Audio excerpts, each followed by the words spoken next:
پھر دن ہوا پرانی رات کا، کرے سو شکر ہم خدا کی ذات کا، خدا کی ذات کا نیا پھر دن ہوا۔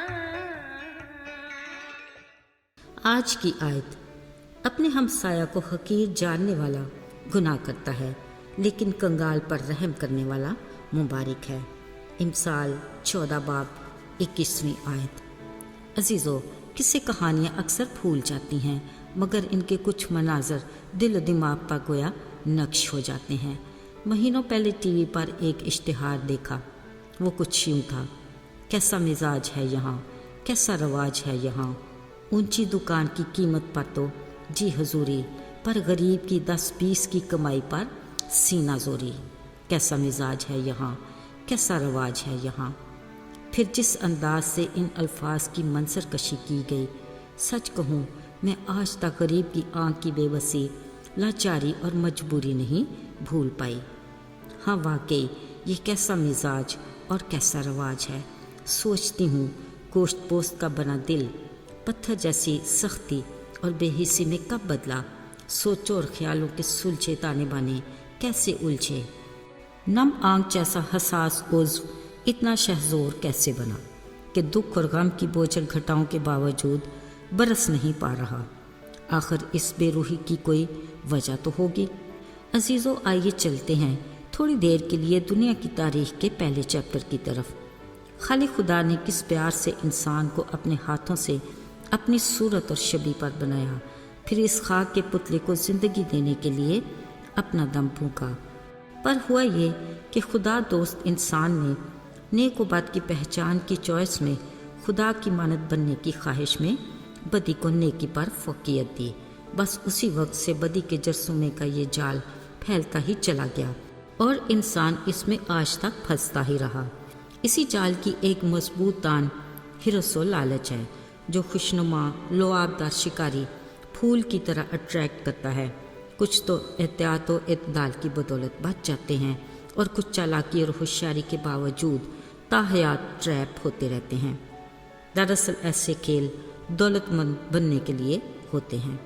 عزیزوں، مجھے دولت مند بننے کی خواہش پر قطعاً اعتراض نہیں۔ اصل بات نیت اور طریقہ کار ہے، جس کی پرکھ کا اصل پیمانہ بیہیویئر ہے۔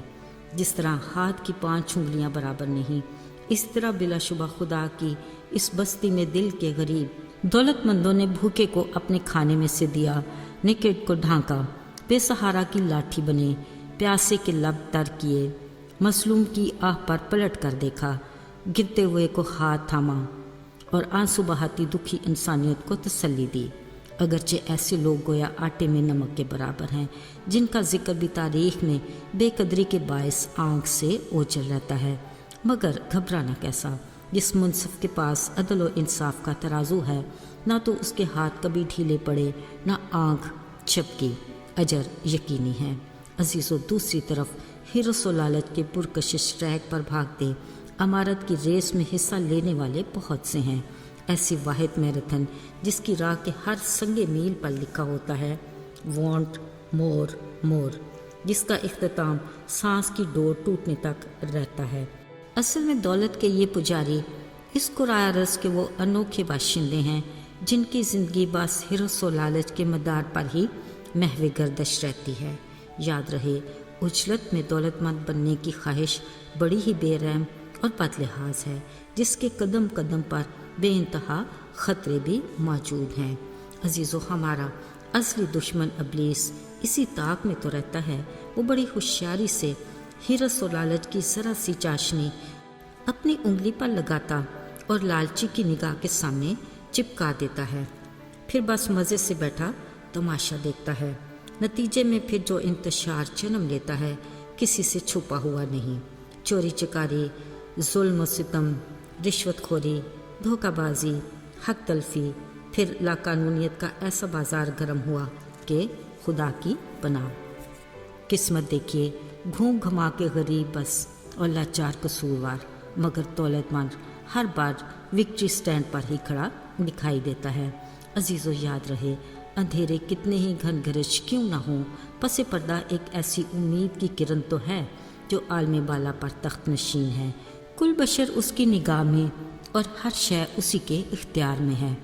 اسی مہربان خالق خدا کا دل مظلوم اور غریب کی آہ پر ملول ہوتا ہے اور اس کے ہر آنسو پر اس کے صبر کا پیمانہ لبریز ہو کر چھلکنے لگتا ہے۔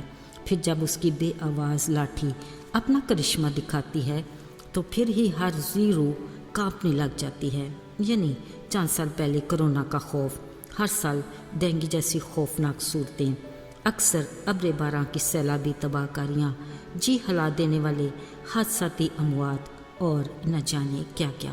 یقیناً خالق خدا چاہتا ہے کہ انسان کی روش درست ہو جائے اور اس کے ارادے نیک ہوں، پر کیا ہم نے کچھ سیکھا؟ عزیزو، مصروف زندگی میں کچھ فرصت ملے تو سوچیے گا ضرور۔ خیر، غربت اور امارت کی آنکھ مچولی تو رہتی دنیا تک چلتی رہے گی، مگر اس کھیل کا دلچسپ اور تسلی بخش پہلو یہ ہے کہ ایک ہستی ایسی بھی ہے جس کی نگاہ خاک پر بیٹھے غریب پر ہے، جس کو وہ بڑی محبت سے اٹھا لیتا ہے اور اس کے کان غریب کی دہائی پر ہی لگے رہتے ہیں تاکہ اسے دکھوں سے رہائی دے۔ عزیزو، یہ اس خالق خدا کا فضل عام ہے جس سے کوئی زیرو مبرا نہیں۔ عزیزو، بطور مسیحی اگر ہم میں مسیح کی محبت ہے تو وہ چاہتا ہے کہ ہم اس کی محبت کا عملی ثبوت دیتے ہوئے غریب کا خیال رکھیں، جس کا عملی نمونہ اس نے خود دیا۔ وہ ہم سے اپنی بے انتہا محبت کے باعث ہماری ہی خاطر غریب بن گیا تاکہ اپنے بڑے فضل کی بدولت ہمیں دولت مند بنائے۔ عزیزو، یاد رہے صرف پیسہ ہی دولت مندی کی ضمانت نہیں، اصل دولت انسان کا ایمان، اخلاق اور عمل ہے۔ آئیے دعا کریں۔